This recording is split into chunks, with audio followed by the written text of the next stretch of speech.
All right, we are back with example 4. Let's go ahead and talk about a few things before we get started with the examples. So we have just practiced making conjectures and talking about inductive reasoning, which is basically we look at a pattern and then we come up with a rule. Once we come up with that rule based on the data and we make a statement, that's the conjecture. So we're going to kind of do the next step. So to show that a conjecture is always true, you must prove it.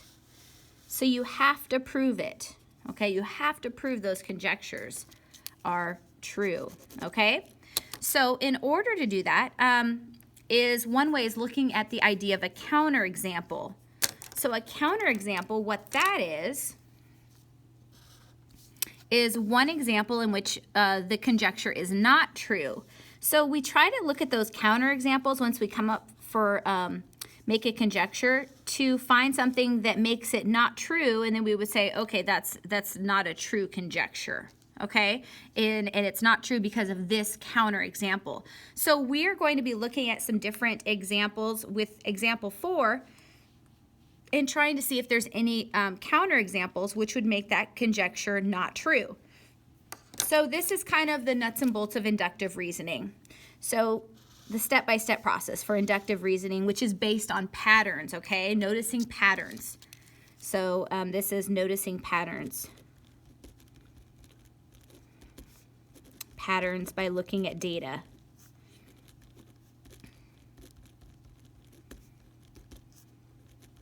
Okay, it's very important that you know, you understand that. So this would be a great thing for a flashcard on inductive reasoning. So the first thing we're going to do in inductive reasoning is look for a pattern. That's the first thing.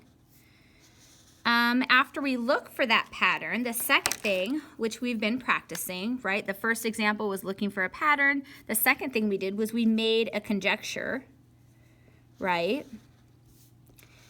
And then the third thing is, which we're going to practice now, is we're going to prove the conjecture or find a counterexample. And if we're able to find that counterexample, that proves that that conjecture is not true. Okay? So let's go ahead and look at example 4a. So we're practicing really finding a counterexample. So we're going to be given some conjectures here, and we have to find a counterexample that shows that it's false. So it says show that the conjecture is false by finding a counterexample. So this says for every integer n cubed is positive. Okay, so let's talk about a few things. There's vocabulary. There's a lot of vocabulary in these first couple of lessons of this chapter. So whenever there's a word, you need to go ahead, if you don't know what that word means, and you need to Google it and look for the definition. Okay, it's really, really important that you know the definition of every word that you read. So for every integer, do you know what an integer is? Okay, it's really, really important. So let's talk about all the numbers. So if you're going to normally count, and you would count by 1, 2, 3, 4, that's the way you naturally count things, right? So those are called natural numbers. All right, those are natural numbers. Okay, now the next thing would be something that is called whole numbers. And whole numbers are all of the natural numbers as well, but they include 0, 0, 1, 2, 3, 4. So everything in here that's a natural number, including 0, that would be a whole number. So whole numbers, they include all of the natural numbers, but they just add 0. Now, after natural numbers and whole numbers, you get to integers, what this question is talking about. And integers, what they are, integers are natural numbers, so 1, 2, 3, 4. They're whole numbers, so they include 0, but integers, they include the negative whole. They're really positive and negative whole numbers, right? So that would be like -3, -2, -1, 0, 1, 2, 3, and so on in both directions. So that's what integers are. After after integers, you get to rational numbers.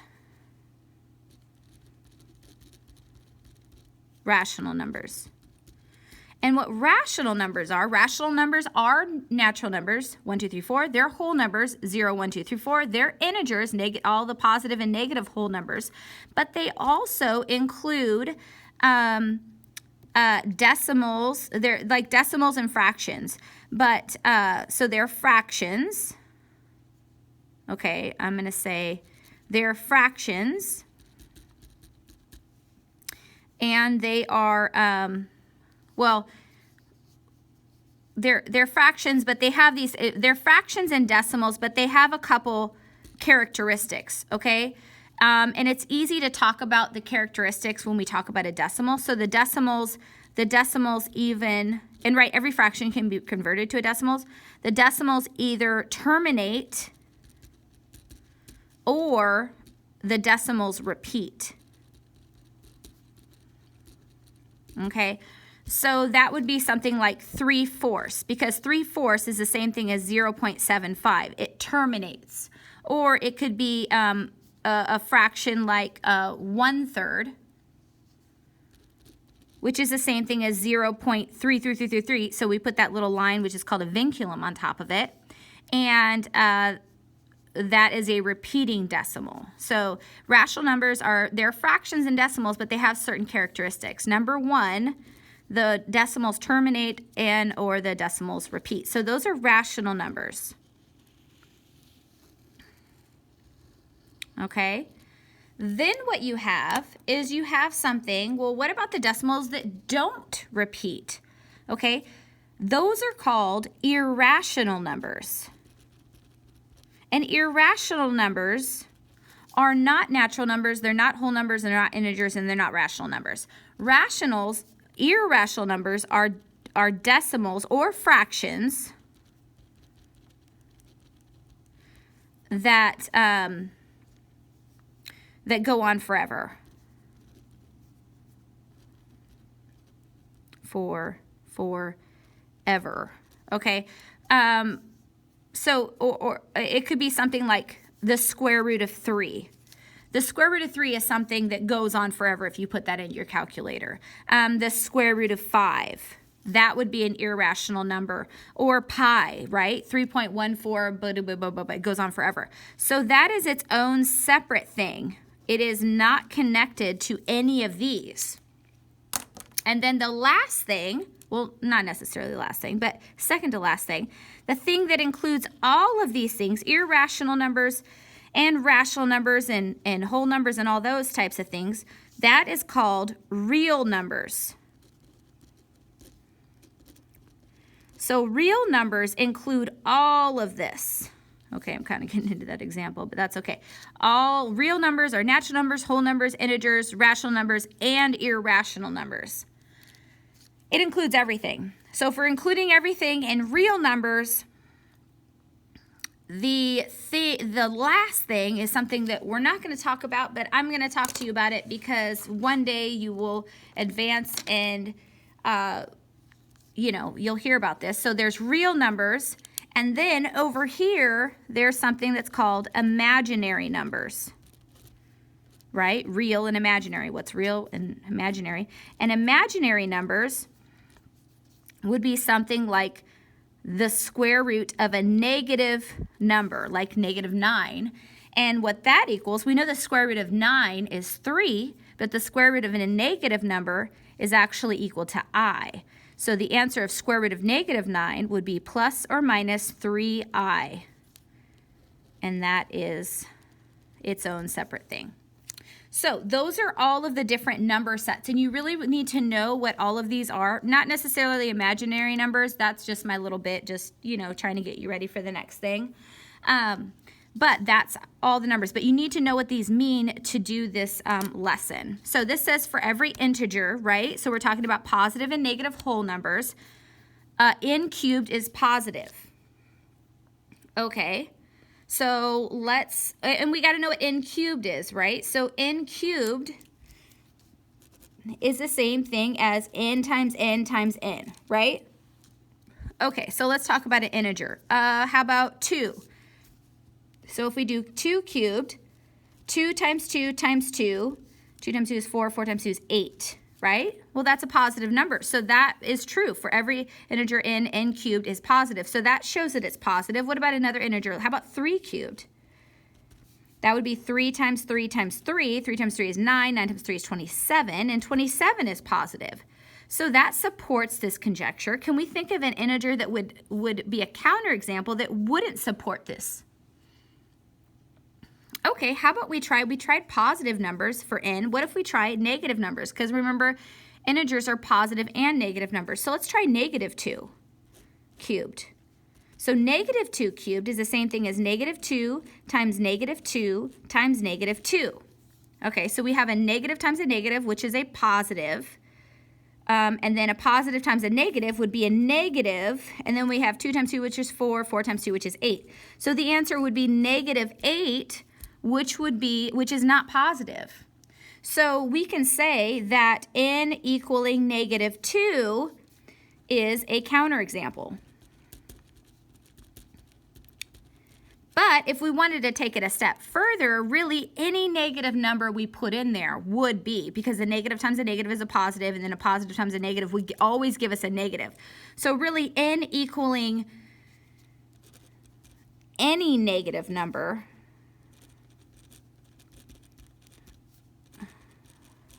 would be a counterexample. Example. Okay, I'm running out of space. So this could be a possibility for an answer, and this would really be more of an exact answer here.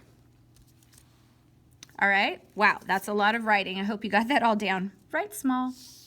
Okay, so let's go to example 4b. It says, show that the conjecture is false by finding counterexample. Okay, 2 complementary angles are not congruent. 2 complementary angles are not congruent. Okay, so let's look at complementary angles. So remember, complementary angles, you got to know what that is, right? Those are 2 angles that add up to 90 degrees. Congruent means that they're the same. So this is saying they're not congruent. So 2 complementary angles. Okay, how about like 30 degrees and 60 degrees. Those are 2 complementary angles. 30 plus 60 is 90. And they're not congruent.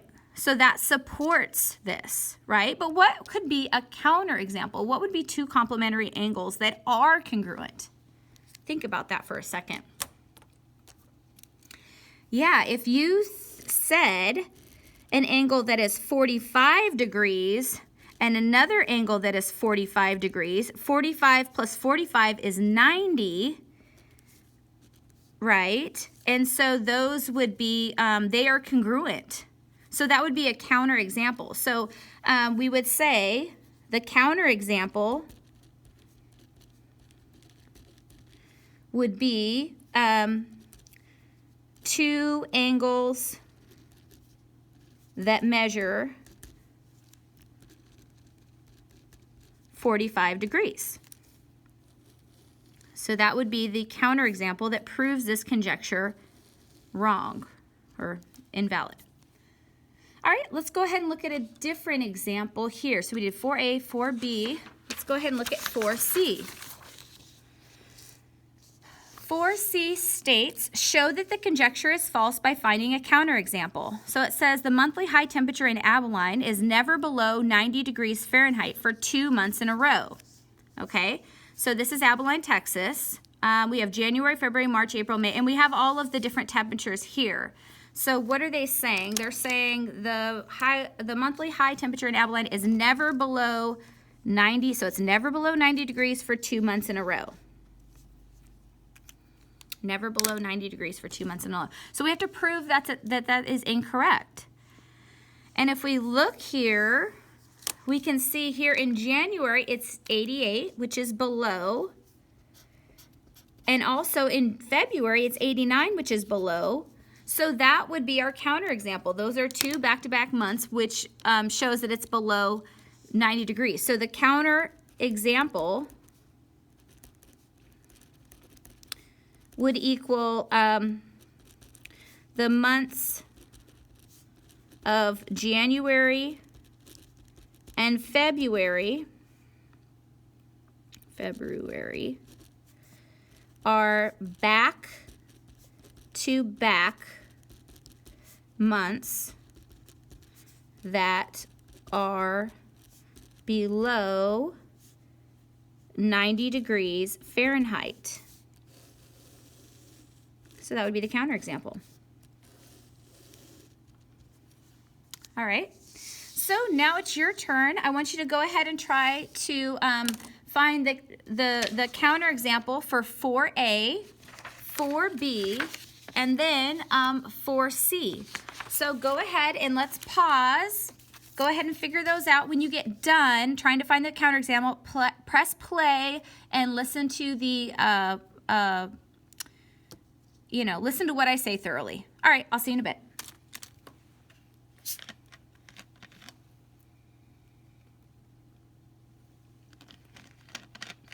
All right, we're back. So let's look at 4A. It says, show that the conjecture is false by finding a counterexample. All right, cool. It says, for any real number, x squared is greater than or equal to x. Okay, real number. We got to know what that is. So if we go back here to what we were talking about previously, real numbers, they're natural numbers, whole numbers, integers, rational numbers, and also irrational numbers, okay? So all of these numbers, anything, okay? Those are all of our different possibilities. So for any real number x squared is always greater than or equal to x. So let's go ahead and look at a couple different examples. So let's look at when x is equal to 2. All right. We would go, remember, x squared is x times x. So if we went 2 squared, is that greater or equal to 2? Well, 2 squared is 4. And yes, that is true. Okay, let's look at a negative number, all right? So this is true. What about a negative number? Let's try negative 3. So negative 3 squared, is that greater than or equal to negative 3? So we did a positive number. Let's try a negative number. So negative 3 times negative 3, that would be a positive 9. And is that greater than or equal to negative 3? Yes, that is true. Okay, so that's not a counterexample. How about when, okay, this is when x was equal to 3. X is equal to 0. Okay, let's put that in. 0 squared is greater than or equal to 0. Well, 0 squared, 0 times 0 is 0. And 0 is not greater than, but it is equal, so that is true. Well, none of those are counterexamples. What other type of okay, so I tried, what did I try? I tried natural numbers, I tried whole numbers, we tried integers. How about a rational number? Let's try a fraction. I'm just going to use an easy fraction like, I don't know, 1/2. Let's try x equals 1/2. So we go 1/2 squared. Is that bigger, greater than or equal to 1/2? Okay, so I don't know what 1/2 times 1/2 is right off my head, so I'm going to do that math over here. So 1/2 times 1/2. Remember, whenever you multiply fractions, you look to cross-cancel first and then multiply across. So we can't really cross-cancel anything because there's a 1, and you can't make a 1 any simpler. So we just multiply across, and we get 1 times 1, which is 1, and 2 times 2, which is 4. So 1/2 times 1/2 is 1/4. So is 1/4 greater than or equal to 1/2? No, 1/4 is smaller. And if I was to make a diagram of a pie, right, this is 1/2. And 1/4 would be dividing that same pie into 4 pieces, and you'd only have 1/4. So this is definitely smaller than 1/2. So what we can say is we can say that our counterexample is equal to x equaling 1/2. I'll do it like this. All right, that's a counterexample. So maybe you came up with another counterexample that was a fraction. Okay, but if you want to check that, there's a variety of different answers for these. So you can ask me in the class next time we have class if you're unsure about that. But really, the fractions would be a counterexample. All right, let's see how you did on check it out. Example 4B. It says, show that the conjecture is false by finding a counterexample. All right, supplementary angles are adjacent. Okay, so we have first vocabulary. This is all about vocabulary, right? So supplementary angles, those are angles that add up to 180 degrees, right? Adjacent means that remember they share a common vertex, and a common side, so something like this, right? These would be, and no common interior points.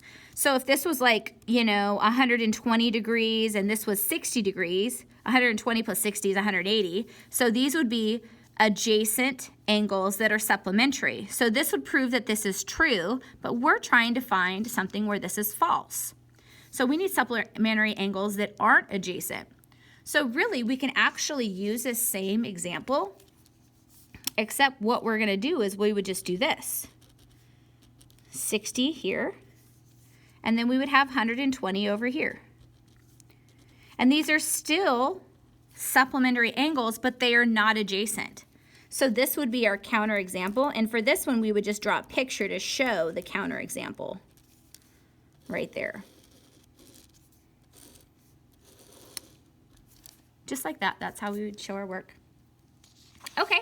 So if you got that one right, great job. If not, just go ahead and erase and write it down. But there could be a variety of different examples, right? You could have another one that was maybe like, I don't know, 50 and 130 or something, you know, really.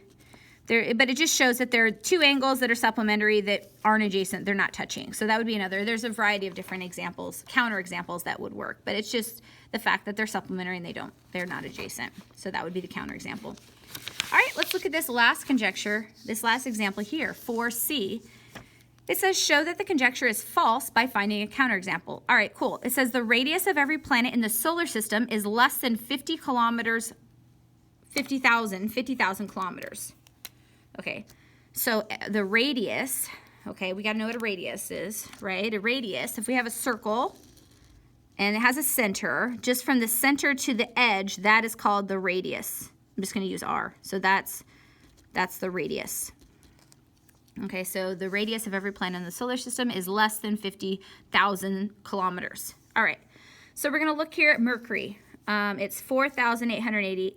Okay, yeah, that's less. That fits. Venus, 12,100. Yes, that's less than 50,000. That fits. Earth's radius is 12,800. Yes, that fits. Mars is 6,790. That fits. Jupiter's radius is 143,000. Holy goodness, that's bigger. So that is a counterexample. That radius is larger, okay, than 50,000 kilometers. What about Saturn? 121. That's bigger too. There's another counterexample. Uranus, 51, is still bigger, so there's another counterexample. And then finally, Neptune, 49, is close, but it's still less than, so that fits. So the counterexample